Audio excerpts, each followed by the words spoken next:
యాపులు పబ్లిక్‌ని ఎంత ఆగం చేసినాయో చూసినాం. ఆశపడి జేబులు ఖాళీ చేసుకొని ఆఖరికి ఆయుష తీసుకున్నోళ్ళ కుటుంబాలు పడుతున్న బాధలు కూడా చూసినాం. ఎంతోమంది బతుకులల్లా సీకటి నింపినాయి బెట్టింగ్ యాపులు.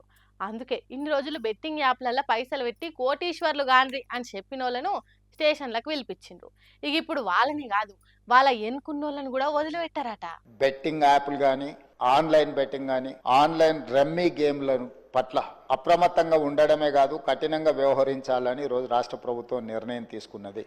దీన్ని నిరోధించడానికి నిషేధించడానికి అవసరమైన చర్యలు తీసుకోవడానికి ఒక స్పెషల్ ఇన్వెస్టిగేషన్ టీం వీలైతే సిబిసిఐడి కానీ లేకపోతే అధికారులతో సమీక్ష చేసిన తర్వాత ఒక స్పెషల్ ఇన్వెస్టిగేషన్ టీంను వేసి కఠినంగా వ్యవహరించాలని చెప్పి ఈరోజు రాష్ట్ర ప్రభుత్వం నిర్ణయం తీసుకున్నది. అధ్యక్ష, ఇన్నరా అసెంబ్లీలో ముఖ్యమంత్రి రేవంత్ రెడ్డి సార్ మాట్లాడుకుంటా ఏమన్నాడో, ఇది ఆషామాషి వ్యవహారం కాదు కాబట్టి ఏడనో లోకల్ పోలీస్ స్టేషన్లో కేసులు పెట్టుడు కాదు, స్పెషల్గా ఓ ఇన్వెస్టిగేషన్ టీమునే తయారు చేస్తారట.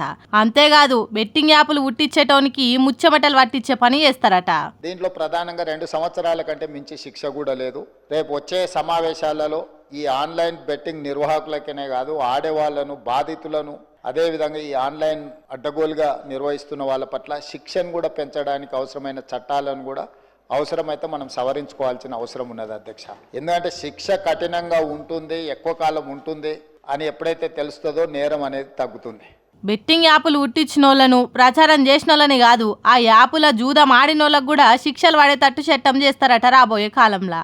అంటే అబ్బో, ఈ ఆట ఆడితే పైసలు పోవుడు కాదు, జైలు శిక్ష పడుతుందనే భయాన్ని ఆడే ముందే ఆలోచన వచ్చేటట్టు చేస్తారట. అట్లనే గుట్కా గుడుంబాల దందా బాగా నడుస్తున్నదని సర్కార్కు తెలిసిందట.